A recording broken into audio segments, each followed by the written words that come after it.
Online classes में BSc भाग तृतीय के विद्यार्थियों का हार्दिक स्वागत है।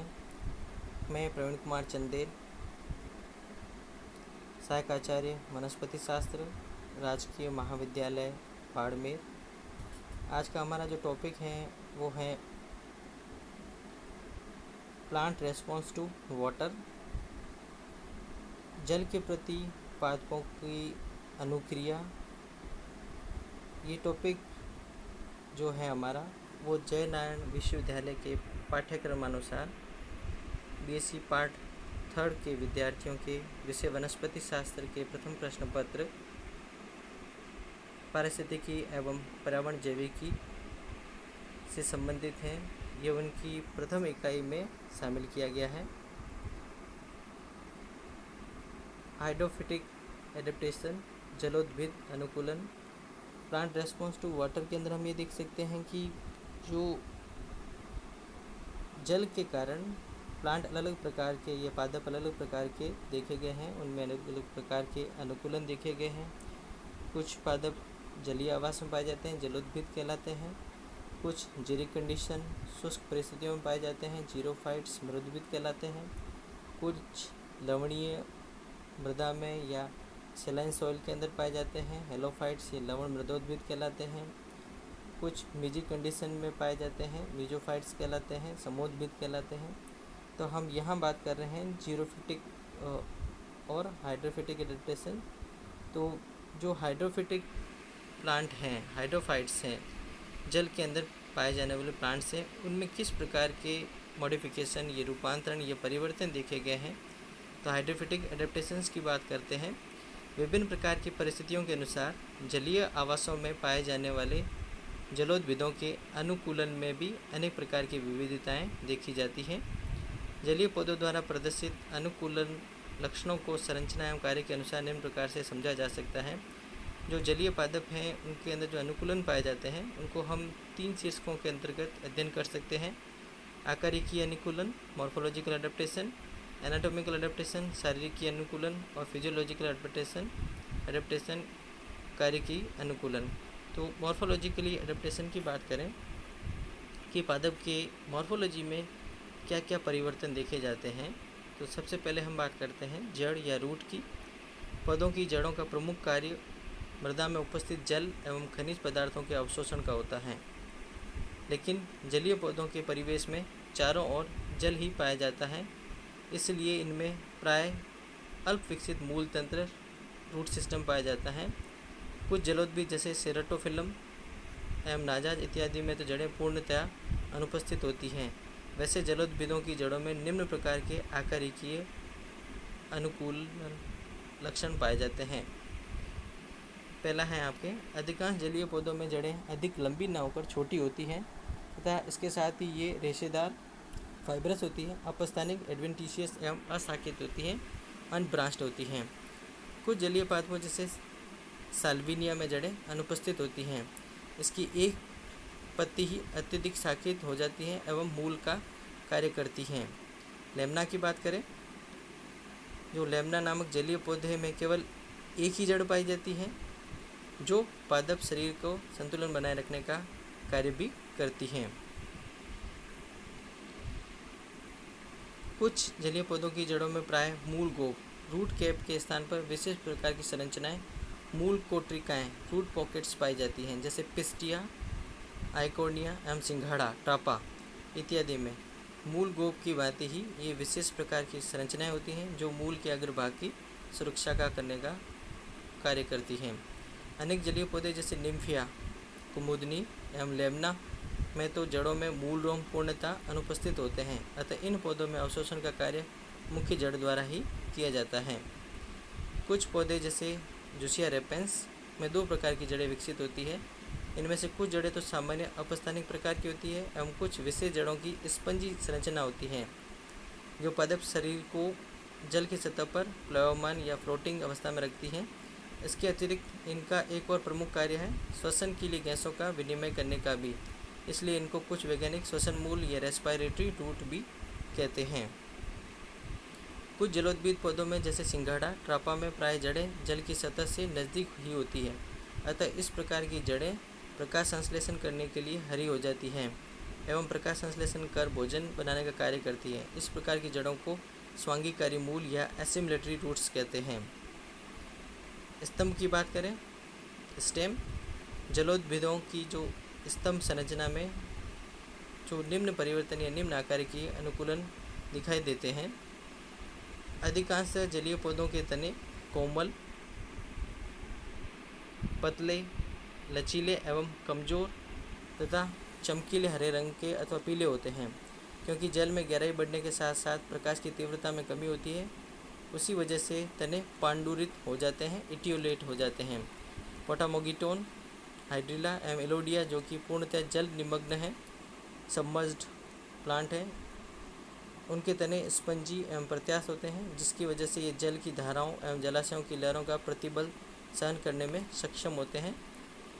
कुछ जलोद्भिद पौधों में जो अपनी जड़ों के द्वारा जलाशय की मृदा में स्थिर रहते हैं तथा इससे संपर्क बनाए रखते हैं, उनके तने प्रकंद, राइजोम या भूसदारी में रूपांतरित हो जाते हैं, जैसे कमल, निलंबो निशिफेरा।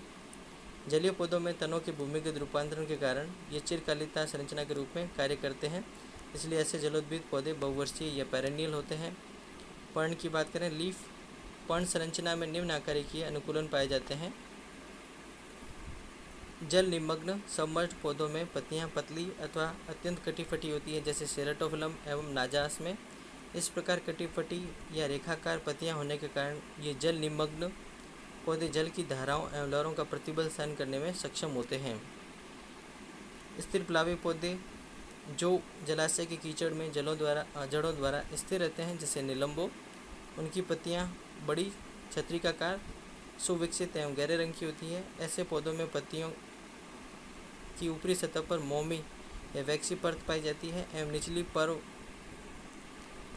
निचली पर म्यूसिलेज की परत पाई जाती है। इसके कारण इन पत्तियों का जल का प्रभाव नहीं होता, ये पानी में नहीं गलती। तो म्यूसिलेज के कारण पत्तियों के ऊपर संरक्षी आवरण या प्रोटेक्टिंग कवर आ जाता है। स्थिर प्लावी जलीय पौधों की पत्तियों में पर्णवृंत भी लंबा एवं लचीला होता है। इस वृंत की वृद्धि क्षमता असीमित होती है। इसके परिणामस्वरूप जल स्तर के बढ़ जाने पर भी इनकी पत्तियां जल की सतह पर ही तैरती रहती हैं, जैसे निलंबो निम्फिया। निलंबो कमल है, निम्फिया कुमुदनी या नीला कमल। स्वतंत्र प्लावी फ्री फ्लोटिंग जलीय पौधों में पत्तियां सदैव समूह या गुच्छों में पाई जाती है, जैसे सिंगाड़ा, ट्रापा एवं जलकुंभी आइकोनिया में। इसके साथ ही इनका पर्णवृंत भी फूला हुआ एवं स्पंजी होता है, जो इनको जल की सतह पर प्लावमान या फ्लोटिंग अवस्था में बनाए रखने में सहायक होता है। उभयचारी जलीय पौधे जैसे रेननकुलस एक्वाटिलिस एवं हिप्नोफिला इत्यादि में विषमपर्णता या एट्रोफिली का रोचक गुण पाया जाता है, अर्थात इन पौधों की पत्तियों में जल की गहराई के अनुरूप आकारिकीय अनुकूलन पाया जाता है। इन पौधों के पादप शरीर की जड़ों की सहायता से जलाशय के कीचड़ में स्थिर रहते हैं तथा इनका अधिकांश भाग जल में डूबा हुआ एवं आंशिक हिस्सा वायवीय या एरियल होता है। पादप शरीर के आधारीय भाग में पत्तियां धागे के समान या सूच्याकार होती हैं। इससे थोड़ा ऊपर पत्तियां कटी-फटी एवं प्रसज्जित या लैंस्युलेट होती हैं। जल की सतह के थोड़ा नीचे पत्तियां अपेक्षाकृत कम कटी-फटी होती है तथा सतह पर एवं पौधे के वायवीय भागों की पत्तियां बड़ी एवं सुविकसित होती हैं। विषमपर्णिता के इस रोचक अनुकूलन के कारण ये पौधे प्रकाश तीव्रता के अनुरूप पत्तियों के अधिकाधिक क्षेत्र का उपयोग प्रकाश संश्लेषण हेतु कर सकते हैं। इसके साथ ही जल धाराओं एवं लहरों के प्रतिबल से भी ये अपने आप को पौधे को सुरक्षित रखते हैं। परागण या पॉलिनेशन फल एवं बीज के अंदर किस प्रकार के अनुकूलन पाए जाते हैं? प्राय जलीय पौधों में कुछ अपवादों को छोड़कर परागण एवं फल तथा बीजों का प्रकीर्णन की प्रक्रिया जलीय माध्यम के द्वारा ही होती है। इस प्रकार के पौधों के फल एवं बीज वजन में हल्के होते हैं, जिसकी वजह से ये जल की सतहों पर आसानी से तैरते हुए पाए जाते हैं। प्राय जलोद्भिद पौधों में पुष्प जल की सतह पर या वायवीय रूप में पाए जाते हैं, किंतु कुछ पौधे जैसे हाइड्रिला एवं वेलिस्नेरिया के अंदर नर पुष्प में पुष्प निमग्न अवस्था में पाए जाते हैं। इस प्रकार इनमें जल परागण या हाइड्रोफिली की प्रक्रिया पाई जाती है। लेकिन जिन पौधों में पुष्प जल की सतह पर या वायवीय रूप से पाए जाते हैं, जैसे निम्फिया एवं निलंबो में, उनमें परागण की क्रिया कीटों एवं अन्य प्राणियों के माध्यम से हो सकती है। इसके अतिरिक्त इनके फलों व बीजों का प्रकीर्णन प्राय जल के माध्यम से व कभी कभी वायु एवं प्राणियों के माध्यम से होता है। प्रजनन या रिप्रोडक्शन की बात करें, अधिकांश जलीय पौधों में कायिक प्रजनन वेजिटेटिव रिप्रोडक्शन की प्रवृत्ति या टेंडेंसी पाई जाती है। ये सभी मॉर्फोलॉजिकल एडेप्टेशन थे, आकारिकी बाह्य आकारिकी के अंदर जो परिवर्तन थे जिसके कारण पौधों ने जलीय आवास में सक्सेसफुल या सफलतापूर्वक जीवन यापन करने की प्रवृत्ति अपने में ढाल ली है। दूसरे प्रकार के अनुकूलन हैं वो हैं एनाटॉमिकल एडेप्टेशंस या आंतरिक अनुकूलन या शारीरिक अनुकूलन। जलीय पादपों में प्रमुखतया निम्न आंतरिक अनुकूलन या लक्षण पाए जाते हैं। सबसे पहला है सुरक्षात्मक परत का ह्रास, रिडक्शन इन प्रोटेक्टिव लेयर। जलीय पादपों या जल निमग्न पौधों में क्यूटिकल का पूर्णतः अभाव पाया जाता है। प्लावी पौधों में यह एक पतली झिल्ली थिन मेम्ब्रेन के रूप में पाई जाती है, जबकि उभयचारी पौधों जैसे टाइफा की पत्तियों में सुविकसित परत के रूप में उपस्थित होती हैं। बाह्य त्वचा की बात करें, बाह्य त्वचा की कोशिकाएं प्राय एक पंक्ति में उपस्थित पतली भित्ति वाली एवं मृदुत्व की होती है, पैरेन्काइमेटस होती है। यह परत जलीय पौधों के लिए सुरक्षा का कार्य न करके इन पौधों के लिए जलीय माध्यम से जल, खनिज पदार्थों एवं गैसों के अवशोषण का कार्य करती हैं। कुछ जलीय पौधे जैसे हाइड्रिल्ला की बाह्य त्वचा कोशिकाओं में हरित लवक क्लोरोप्लास्ट भी उपस्थित होता है, अतः ये प्रकाश संश्लेषण का कार्य भी करती हैं। बाह्य त्वचा पर रोम जैसी संरचनाएं पूर्णतः अनुपस्थित होती हैं। अधो त्वचा हाइपोडर्मिस अल्प विकसित या अनुपस्थित होती है। ये हाइड्रिल्ला के स्तंभ का अनुप्रस्थ काट है जिसके अंदर एपिडर्मिस और जो इसका कॉर्टेक्स है ये वल्कुट हैं, जिसके अंदर एयर चैम्बर ये वायु प्रकोष्ठ पाए जाते हैं और वायुतक कहलाता है। और इसके अंदर endodermis pericycle phloem xylem cavity के रूप में पाया जाता है। तो इसमें जो समन ऊतक होते हैं वो अल्प विकसित होते हैं। दूसरा जो लक्षण है एनाटॉमिकल वो है वायु प्रकोष्ठों की बहुलता, अबंडेंस ऑफ एयर स्पेसेस। जलीय पौधों को प्राय प्लावी अवस्था में रखने एवं इनमें गैसीय विनिमय हेतु वायु की आवश्यकता होती है, अतः इसके लिए निम्न प्रकार से अनुकूलन पाए जाते हैं। पत्तियों की सतह पर पर्णरंध्र पूर्णतया अनुपस्थित या अल्प विकसित होते हैं। जल की सतह या तैरने वाली पत्तियों में ऊपर की ओर या उभयचरी पौधों के वायवीय भाग की पत्तियों में दोनों ओर रंध्र पाए जाते हैं, अतः जल से जो परत दूर रहती है या पादप का वह भाग जो जलीय जल से संपर्कित नहीं होता है वहाँ पर रंध्र पाए जाते हैं। जल निमग्न पौधों में रंध्र पूर्णतः अनुपस्थित होते हैं। और उदाहरणों में जैसे हम देख सकते हैं कि जैसे पोटामोगिटॉन की पत्तियों में यदि रंध्र उपस्थित होते हैं तो भी वह कार्यक्षम या नॉन फंक्शनल होते हैं, फंक्शनल नहीं हो पाते, कार्यक्षम नहीं हो पाते। इसलिए ऐसे पौधों में गैसीय विनिमय भी प्राय कोशिका भित्ति द्वारा ही होता है। जलीय पौधों में प्राय वल्कुट उत्तक सुविकसित एवं पतली भित्ति वाली मृदुत्व की कोशिकाओं को बना होता है। वल्कुट की कोशिकाएं अधिकांशतः बड़ी गुहा वाली होती हैं। इनको वायुतक एरेन्काइमा या वायु प्रकोष्ठ कहते हैं। इन वायु प्रकोष्ठों की उपस्थिति के कारण पादप शरीर में प्लावी क्षमता या फ्लोटिंग कंडीशन बॉयंसी आती है, इसके अंदर विकसित हो जाती हैं तथा इनमें गैसीय विनिमय भी आसानी से हो सकता है। अधिकांश जलीय पौधों में वायुतक अत्यधिक विकसित होते हैं एवं जड़, तने एवं पत्तियों के वायुतक एक दूसरे से जुड़े रहते हैं, जिसकी वजह से वायु का पौधे के विभिन्न भागों में संचरण होता है। ये निम्फिया के पिटियोल का टीएस है जिसके अंदर भी आपको एयर स्पेस दिखाई दे रहा है और सबसे बाहर की तरफ एपिडर्मिस के साथ में हेयर लगे हुए हैं। इसके अंदर मुक्त रूप से संचरण होता है। जड़, तना एवं पत्ती के वायु प्रकोष्ठ एक दूसरे से जुड़े रहते हैं एवं गैसों का सभी भागों में विभिन्न भागों में मुक्त रूप से संचरण होता है। ये वायु प्रकोष्ठ एयर चैम्बर आपस में एक या दो पंक्ति मोटाई की हरित लवक कोशिकाओं द्वारा निर्मित कपाटों द्वारा पृथक रहते हैं और जिसको हम डायफ्राम भी कह सकते हैं। इस प्रकार वायु प्रकोष्ठ न केवल जलीय पौधों की जल की सतह पर तैरने में सहायक होते हैं अपितु ये गैसों के विनिमय तथा इनके संचय का कार्य भी करते हैं। इस प्रकार प्रकाश संश्लेषण क्रिया में निष्क्रमित O2 तथा श्वसन क्रिया में उत्पन्न CO2 गैसों का संचय इन प्रकोष्ठों में हो जाता है तथा आवश्यकता अनुसार इन क्रियाओं के लिए CO2 एवं O2 पुनः पौधे को उपलब्ध हो जाती हैं।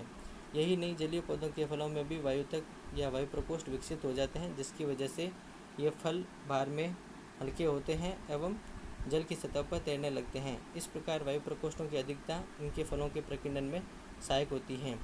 जो तीसरा लक्षण है वो यांत्रिक ऊतकों का ह्रास, रिडक्शन ऑफ मैकेनिकल टिश्यूज। सामान्यतः सभी जलोद्भिदों में यांत्रिक ऊतक पूर्णतः अनुपस्थित होते हैं, क्योंकि ये चारों ओर से जलीय माध्यम में घिरे होते हैं।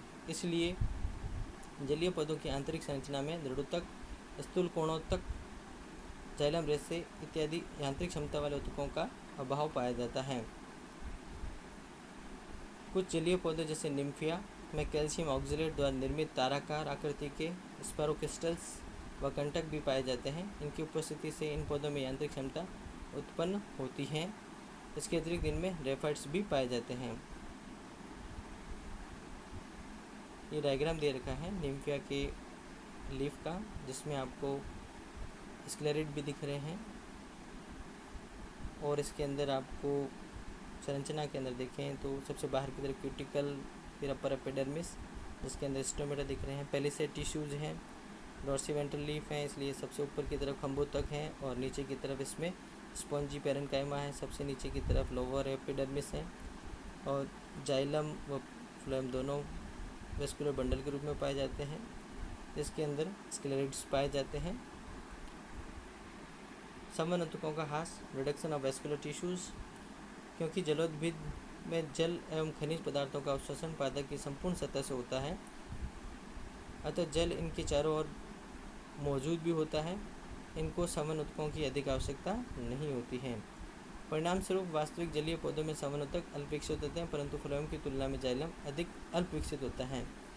जाइलम में वाहिकाओं वेसल्स का अभाव होता है। यद्यपि कुछ उभयचारी पौधे जैसे टाइफा रेननकुलस में समन ऊतक अपेक्षाकृत विकसित एवं सुस्पष्ट होते हैं। कुछ जलीय पौधे जैसे पोटामोगिटोन में तो फ्लोएम ऊतक भी अल्प विकसित होता है। जलीय पौधों में फ्लोएम की चालनी नलिकाएं, सीव ट्यूब्स मध्योद्भिद पौधों मेसोफाइट की तुलना में छोटी होती हैं एवं यहाँ फ्लोएम मृदुतक, फ्लोएम पेरेन्काइमा कोशिकाएं अधिक मात्रा में पाई जाती हैं। जलीय पौधों में प्राय द्वितीयक वृद्धि अनुपस्थित होती है। जल निमग्न पौधे जैसे पोटामोगिटोन की पत्तियों में मेसोफिल ऊतक अविभेदित एवं केवल एक स्तरीय होता है, किंतु निम्फिया की प्लावी पत्तियों फ्लोटिंग लीव्स की आंतरिक संरचना में वायु प्रकोष्ठों के साथ खंभोतक, पैलिसेड पेरेन्काइमा व स्पॉन्जी पेरेन्काइमा का सुस्पष्ट विकास देखा गया है। जलीय पौधों के वायवीय भागों की पत्तियों में यह विभेदन स्पष्ट होता है। ये था आपके एनाटॉमिकल एडेप्टेशंस, शारीरिक अनुकूलन। जो तीसरा पॉइंट है वो हमारा है फिजियोलॉजिकल एडेप्टेशन, कार्यकीय अनुकूलन। और जलोद्भिद पौधों को श्वसन एवं प्रकाश संश्लेषण के लिए वायु की सबसे अधिक आवश्यकता होती है। प्लावी एवं उभयचारी जलीय पौधों के पादप शरीर तो वायु के सतत संपर्क में रहते हैं, लेकिन जल निमग्न पौधों को अपनी आवश्यकता हेतु जल में घुलनशील गैसों को ही प्राप्त करना जरूरी होता है। इस कार्य के लिए इनके पादप शरीर में वायु तक एवं वायु प्रकोष्ठ अत्यधिक मात्रा में पाए जाते हैं। इनमें श्वसन व प्रकाश संश्लेषण के दौरान जो गैसें निष्क्रमित होती हैं वे वायु प्रकोष्ठों में स्टोरेज या संग्रहित हो जाती है, जिनका आगे चलकर इन प्रक्रियाओं के लिए वापस आवश्यकता अनुसार उपयोग कर लिया जाता है। प्लावी एवं उभयचारी जलीय पौधों में कुछ मात्रा में वाष्पोत्सर्जन की क्रिया भी होती है, लेकिन जल निमग्न पौधों में वाष्पोत्सर्जन या ट्रांसपिरेशन बिल्कुल नहीं पाया जाता। हालांकि जल निमग्न पौधों को प्लावी एवं उभयचरी पौधों की तुलना में कम तीव्रता वाला प्रकाश प्राप्त होता है, लेकिन यह इनकी प्रकाश संश्लेषण की क्रिया हेतु पर्याप्त होता है। इसके अलावा जलोद्भिद पादप कोशिकाओं का परासरण दाब भी कम होता है। तो इस प्रकार से इसमें फिजियोलॉजिकल एडेप्टेशन भी देखे गए हैं। तो इस प्रकार से हम देख सकते हैं कि जो जलोद्भिद पादप होते हैं उसमें वाटर के लिए जो रेस्पॉन्स है या उसके अंदर जो आकारिकीय, शारीरिकीय व कार्यकीय परिवर्तन देखे गए, मॉडिफिकेशन या रूपांतरण देखे गए हैं, अनुकूलन देखे गए हैं। धन्यवाद।